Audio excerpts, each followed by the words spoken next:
Malgré l'apparition des intelligences artificielles et la puissance des agents IA qui laissent à entendre que le métier de développeur va disparaître d'ici quelques temps, sachez qu'en 2025, actuellement, il est certainement possible de devenir développeur web. Devenir développeur web en 2025 n'est pas sans défi, n'est pas sans obstacle. Et dans cette vidéo, je vais vous montrer 8 défis auxquels vous serez confrontés en tant que développeur web en 2025. Sachez-le, il est très important de connaître ces défis et apprendre à les anticiper en tant que développeur web en 2025 et être épanoui. Alors salut, bienvenue sur cette chaîne. Je m'appelle Lamté.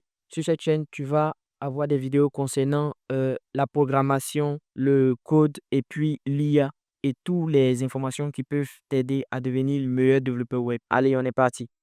Alors, comme je le disais dans cette vidéo, je vais t'apprendre les défis auxquels tu seras confronté en tant que développeur web en 2025 et apprendre à les anticiper et rester vraiment un développeur de haute valeur. Alors, premier défi auquel tu seras confronté, c'est l'évolution rapide des technologies. Alors, quelle que soit la technologie que vous allez choisir, quelle que soit la stack, l'ensemble des technologies que vous allez choisir pour vous former, sachez que ces technologies-là ne seront pas stables. Elles vont évoluer, elles vont certainement évoluer dans le temps.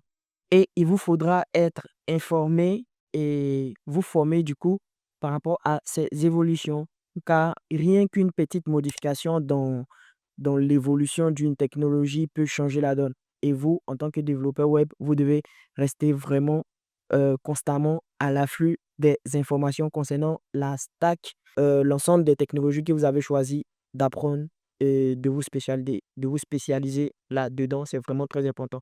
Donc, concernant l'évolution, restez informé et formez-vous concernant l'évolution des technologies qui vous sont propres. Défi 2 auquel vous serez confronté, c'est la surcharge d'informations.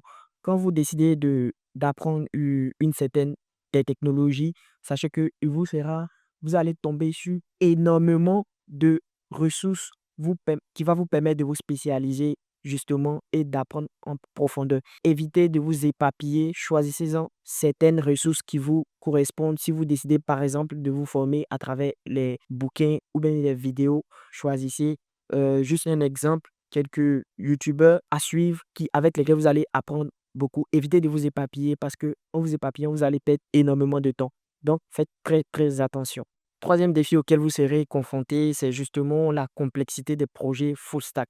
Sachez que maîtriser à la fois le front-end, le back-end, le design UX, UI, les infrastructures DevOps demandent énormément de temps.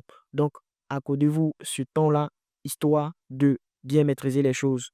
Sachez aussi que sur le marché, les développeurs front-end, back-end ou même complètement full stack ont chacun leur valeur. Quel que soit l'élément que vous choisissez, si vous choisissez d'être back-end, front-end, sachez qu'il y aura forcément une certaine complexité. Alors, apprenez à être en accord avec ces complexités, justement pour pouvoir atteindre votre objectif que vous êtes fixé. Quatrième défi auquel vous serez confronté et apprendre à les anticiper, c'est que, évidemment, vous l'avez remarqué, au fur et à mesure des années, le marché, il y a une concurrence accrue. Voilà, le marché, il faut savoir, le marché du développement attire énormément de candidats, vu les témoignages qu'on voit sur Internet des personnes qui font les 300K de chiffre d'affaires dans le mois avec un SaaS ou avec un service en ligne. Ça attire énormément de candidats, surtout des candidats juniors.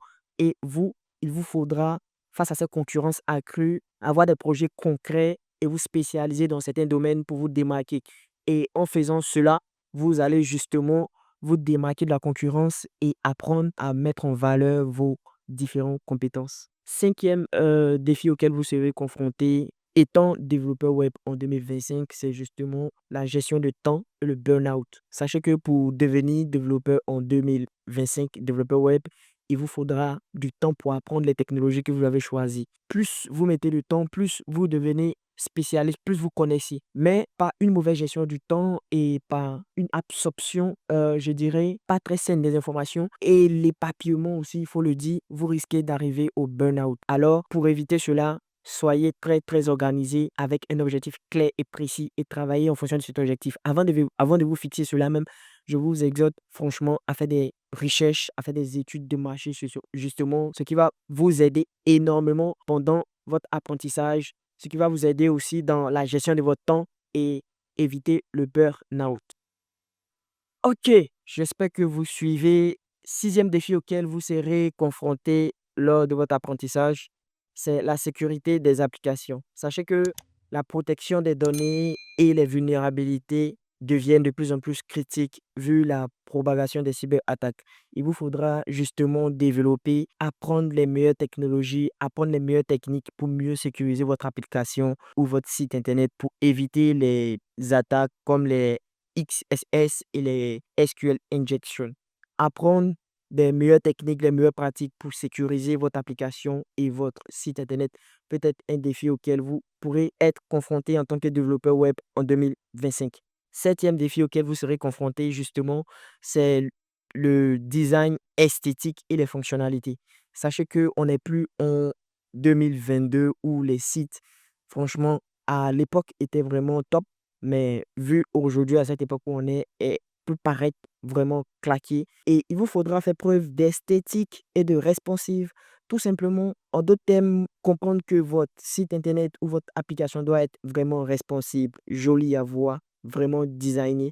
Et votre site internet doit être responsive aussi parce que vu l'époque d'aujourd'hui, les sites qui attirent le maximum de trafic, les applications qui attirent le maximum de trafic sont ceux justement qui ont une esthétique, qui ont des fonctionnalités de design vraiment épurées, vraiment jolies, intéressantes à voir.